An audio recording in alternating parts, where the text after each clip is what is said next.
Hey everybody, today in Coffee with Mikey, I want to start with this fun fact. The internal temperature for thick hamburgers should be 160 degrees Fahrenheit. I found this out the hard way last night because I was just like really craving a thick, like a thick, juicy cheeseburger. So instead of like going to like Culver's or McDonald's or Wendy's or any of these kind of like fast, cool restaurant, but the fast food restaurants where I probably spend like 20 bucks. I went to Sam's Club and I spent like 120 bucks. I'm getting like a dozen burger buns, the meats. I got the pre-made like thick patties. I thought about getting ground beef and making it myself, but I was like, it's already made. I don't think I got any like other seasoning, and I got some the toppings. Like I got some like on the vine tomatoes that they had there. I don't think Sam's has a big variety of organic stuff, so I did get some other miscellaneous things. I got a chicken pot pie because I love chicken pot pie. I didn't cook that. And I got back to the house. My friend texts me and he goes, "Hey, let's do Tuesday," because they work out on Tuesdays at a gym that's really close to me, really close to the pho restaurant, and I get some quality time with friends. So as soon as I get home, I like pull up and I see the text message, and I was like, "Okay." So I go inside, put the groceries away, give the dogs their treats. So the last thing I do before I leave the house is give the dogs treats. So like if it's the last thing I ever do, I give them the treat. I tell them I love them. It's our ritual. So the dogs like know that I'm leaving and they don't have to like wait at the door and stuff like that. I have a doggy camera, and sometimes they'll sit at the door and wait for me to come home, or they'll sit at the couch, so on the couch facing the door and wait for me to come home. It's really cute, but also kind of sad, right? So it encourages me to get home sooner, or stay home if I have this like urge to stay home, but I feel obligated to do something else. So I'll say no to that thing and come home or stay home. But I wanted to go see my friends I haven't seen in a while. We had pho, and I told them I went to the grocery store until they text. But that was really good. And I got home, and like an hour or two later, I was like, all right, I'm hungry enough to like satiate this need for a juicy burger. So I made the burgers. I used Kerrygold butter, right, instead of oil. I put the buns on top of like I have this omelet maker kind of thing, like a flat surface top that I put on the stove. Didn't really do a good job of crisping the buns like I thought it would, but it's okay. It's like my first time like trying it at home. Um, and I put the burger on, and I thought it was cooked. Fun fact, it was mostly cooked, but I couldn't wait. I was like kind of hungry. Put it on the bun, bit into it. I was like, oh, that's not like cooked to my satisfaction. So I Googled like what the internal temp is for it, and I got a new thermometer. The thermometer I have, like the meat thermometer I have, that I bought a couple years ago, is kind of malfunctioning. It was an expensive one. It was like $100 thermometer, and I bought like a cheap $20 one for Black Friday, and the Black Friday one was working fine. But I mean, we'll see how long that lasts, right? I also got like a thermal, like laser thermometer, which is really cool. I got for like 20 bucks off Black Friday as well. So that was nice. And I mean, like when you get a new like tool or toy, like you want to use for everything. So I've just been like hitting the temperature on everything with the laser. It's not meant for like people, so I don't use it on myself or like the dogs or anything like that. But I've been using electronics. I'm like, I wonder how hot this is, right? So I mean, the surface temp on the stove got pretty hot. The butter I use got pretty hot. I put ghee in there too. The ghee I have is like ghee is clarified butter. So basically, they take butter and they like boil it, take the best of that, and um, preserve that.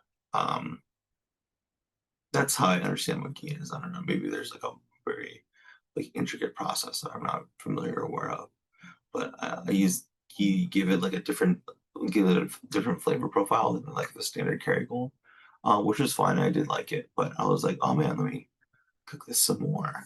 So I put it on the different grill. or a different like part of the stove to cook longer. And then I started using the thermometer to make sure I got to that internal temp. And like there's that. It's a learning point, burger patties, internal temperature of 160, and that's like pretty standard, pretty like cooked all the way through. Some people like medium rare burgers, which for me, nah, it's burger. And I've also heard like all ground beef is like kind of like the worst of the cuts, so you want to make sure they're cooked like all the way through, thoroughly through. But that's like my experience with burgers and making them myself. I mean, I've learned lately that I enjoy making stuff myself in terms of like what I consume. I'm more conscious of it. I know what goes in it, right? Because they're not cooking with ghee at the at the restaurants. At least not in this context, right? And it was nice. It was nice. I like made four different ones. I ended up eating three, and I'm like, oh man, that was great. Uh, I was gonna get like New York strip steak, but I decided not to. I was like, I like New York strip. That's like my favorite cut of steak. Um, but I was like, I'm gonna pass this time. I'm gonna get the burgers because I ordered a lot of burgers, and I can always go back and get New York strip if I want to. I mean, Sam's Club they sell like the 4-pack, and they've been like selling 2-packs as well for like $20. So like $10 a steak, right? Whatever that is per pound. So it's like $21, something on range. And they have like the tomahawk steak that was like $50. And I was like, yeah, I'll pass on that. But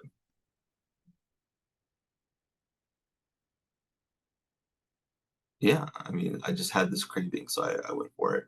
And I mean, the craving really came from like I saw a YouTube video where like the guy made like the juiciest double cheeseburger, but I think these patties were too thick for like a double cheeseburger. I also bought cheese. I mean, I haven't been like a big cheese person for a while, but I was like, man, I think that would be good. So I bought like a $10 pack of this, like 100 slices of cheese for Sam's Club because they don't sell like regular portion size things. Sam's Club, right? It's like in bulk.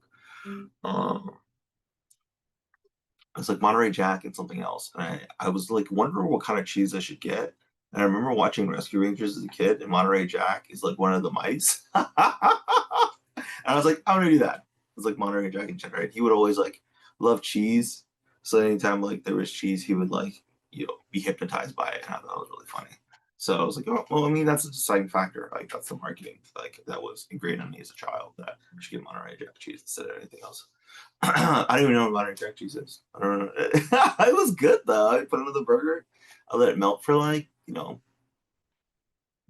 probably around a minute on top of the burger, and I put it on there. And I also bought bacon, so I put the bacon in there, let it cook first, so let it cook in the bacon grease.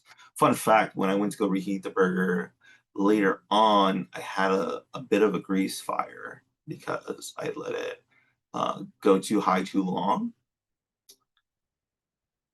It wasn't like a terrible one. Like I just like, oh, I should go take care of the thing.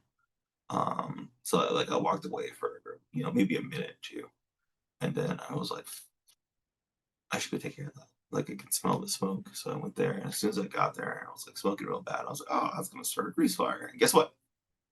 It did. So I picked the pan up. It was just like quickly, like for a second, like it did a puff, and then like at the bottom of it, it was still like smoking. And like there was a little fire, so it kind of blew it out. It wasn't like a crazy fire, but I was like, man, that was dangerous and irresponsible of me because that could have went real bad. Um, so I took it outside and I put the rest of it in the fire pit. Like fun fact, this morning Athena was like sniffing around the fire pit trying to get me to like the oil, like patty grease. But that did happen. It's one of those things like at some point, not to step away, which I know, but I haven't cooked. I mean, I've never cooked burgers inside. I can't recall. I've lived in this house 10, 11 years. I've never cooked burgers inside. I've never had like the craving to do that or the yearning to do that. Just wanted a cheeseburger. And of course, I just do it myself for like 10 times as much as I would spend at like um, McDonald's or Culver's or any other just places that can do it faster for cheaper, right?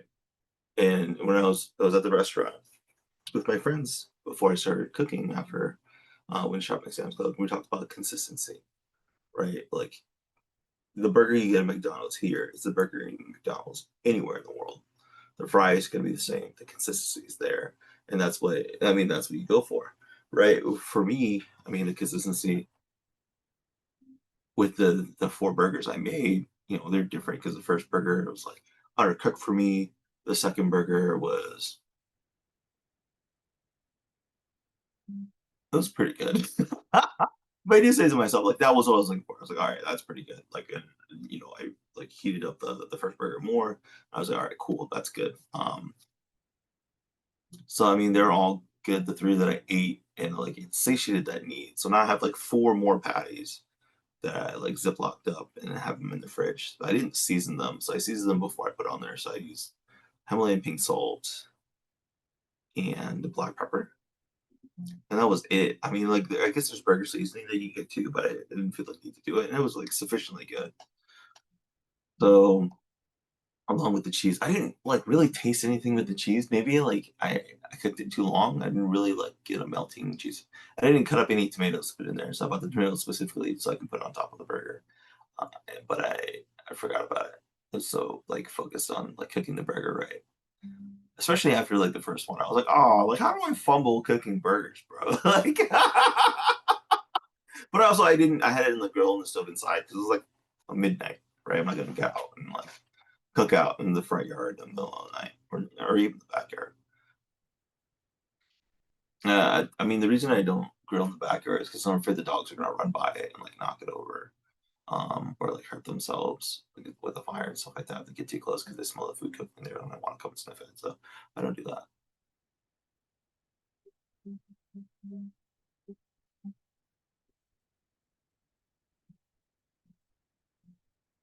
I did not mean to go on a 12-minute rant about internal temperature. It's supposed to be like a fun fact, but yeah, that's it. What I really wanted to talk about today,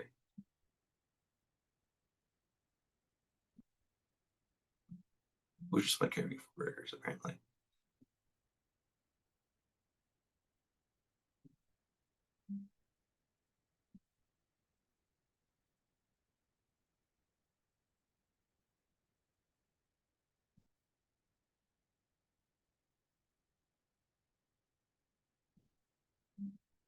Huh.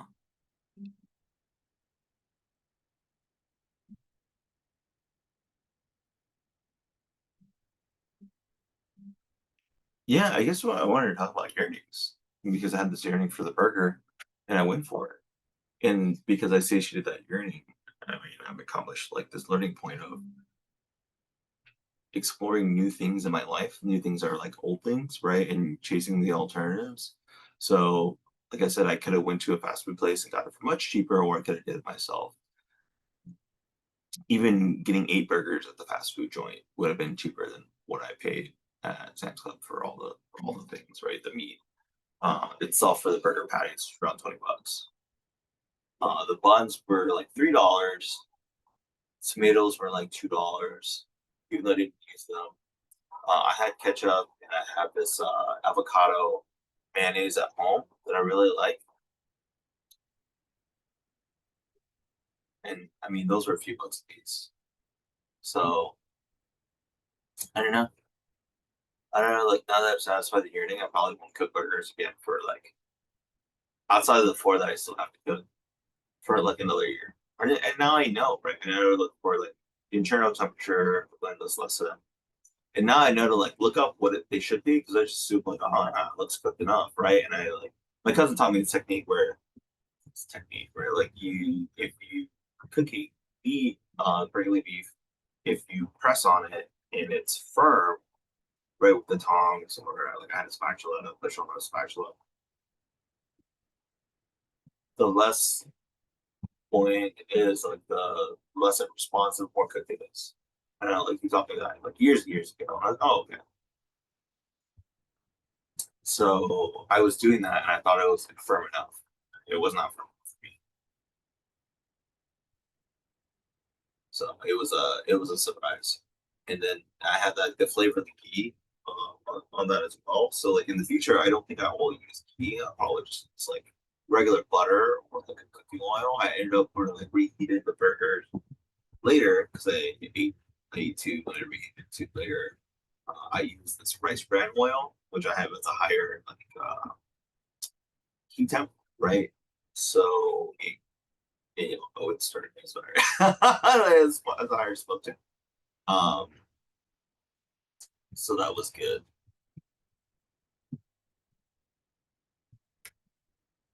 Yeah, that's it. Anyway, there's enough.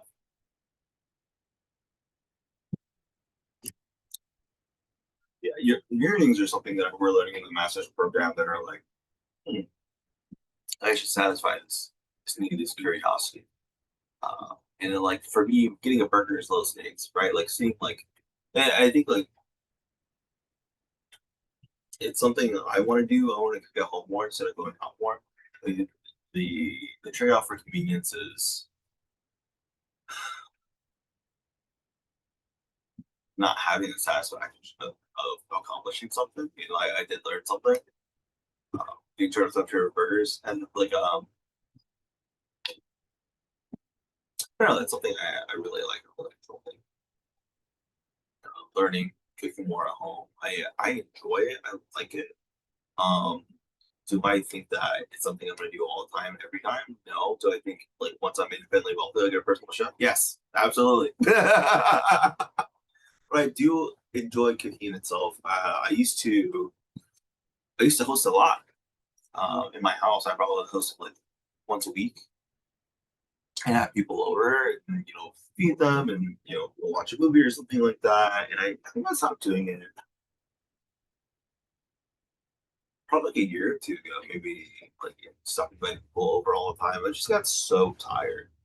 And it was taking a lot out of me. And I like my home was not like a restful place. It was like this kind of like people coming in and out. And like, I don't want to say it was like a transient place, but like it had a lot of like conflicting energy and personalities when people were coming in and out all the time. And I just like was so tired. I was so tired all the time. And like recently during one of the the peer coaching session I had with somebody, she called something out on me. She's like, you always say that you want to rest, you want to sleep, you want to take a nap. What would it be like if you just did that? If you stopped talking about it, you just did it. And I changed my mindset to be somebody that's saying like I'm always tired, I'm exhausted, or I need a nap to saying like I'm worrisome. So like in that framework change of being well rested, I do sleep more than 7 hours. I don't put myself in situations where I fall asleep at 5 in the morning and have to wake up at like 10 for my first meeting or something like that. Now I'm purposely like I just say like I'm more rested all the time. And like my friend Bertie called me out on this last night, and I was like, oh, you said you're gonna go sleep more and blah blah blah. Because I told him like I fell asleep at the night before. I fell asleep at like 5 a.m. because it was after class and I was writing my paper in class because I didn't want to do it over the weekend. And I just realized like, oh, it's 5 a.m. Like I'm like going back and forth, like doing research and writing this paper off this topic that we're talking about. The topic is like levels of communication and how to get people in order to communicate effectively. The classes, um, management, communication for managers is the name of the class. So I can't remember. It's management course 5551 or something like that. Even though I read it on the papers, I haven't looked it up for it. But the book we're supposed to be reading is Cool Mind, Warm Heart. And it's helping communicate effectively in a way that is inviting and helps people like understand you, listening to understand instead of respond, right? We have like there are 5 communication levels. And I can't explain them to you off the top of my head because I don't understand them well enough. But like when I'm like in training in session, in coaching in class, like I understand them because I hear enough. So I'm starting to absorb that into my personality, into my everyday. So instead of like, I've been that person that listens to respond. I still unconsciously do it sometimes. And now I am training myself and, being more calm, regulating my nervous system better so I can be with that person in the moment and listen to what they're saying so I can fully understand where they're at, where they're coming from without getting lost in the story. And I find it's been more effective in my ability to communicate professionally in my personal life. I'm less reactive, right? I'm more responsive. I intentionally respond well, and I don't go out of my way to be judgmental, right? That was one of the things we were talking about on Monday about like having these like unconscious judgments and being able to discern how to respond appropriately, not to I guess not to harm the person unintentionally with how I respond. So I mean that's the thing.